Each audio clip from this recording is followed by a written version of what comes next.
Mare! Happy Fiesta! O Mare, kumain ka na. Ay, thank you, Mare! Pwede mo ng tubig. Wala ba yung ano, may kulay? Soft drinks, gusto mo? Sige, Mare, lagasan mo na ako. Uy, gusto mo na ba? Kanina ka ba? Hindi, hindi ko lang. Try mo lang. Oh, mamili ka na lang. Yung kanin niyo, Mare, kakaunti. Dito ka siya sa akin. Pakitagtali naman. Pasensya. Talikod siya, di ba? Oh my God.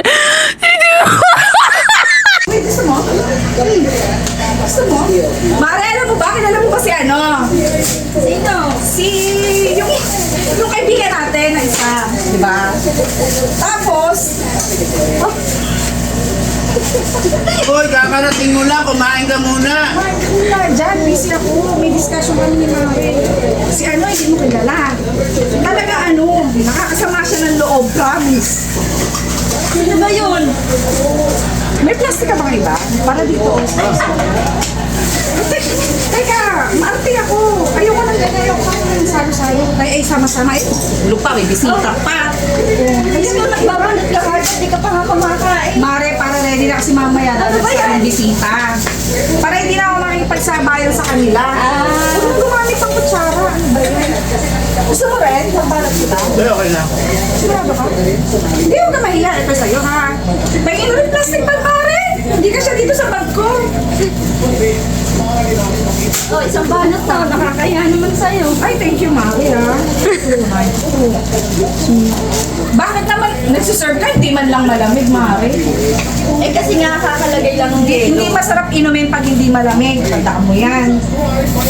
Tapos, Mari, wala ka naman na ibang bisita yan. Wala na, sige na, kailangan yung bisita ko.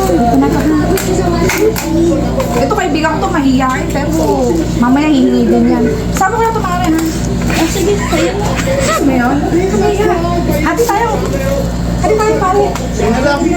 Wala mas parang plastic. Baka may mas malaki. Hindi kasi kasya, oh.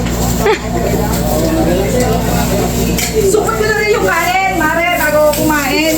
O sige, magdala ka na rin ng kanin. Oo, kasi wala sa akin ganito. Maganda ng kanin nyo. Puti-puti, oh, mabango pa. Uy, kain ka pa. Huwag ka mahiya. Oo, sige, okay lang yan. Papaitos kumare natin. Mare, kakain ako. Lagyan mo na lang. Sige. Ay, hindi na, pinalaman. Ba't kakain ka pa? Kakain ako, Mare. Nagugutom ako. Mahirap mag-ano. Para mamaya, hindi na ako makikain sa ibang pupunta ko. Ikaw.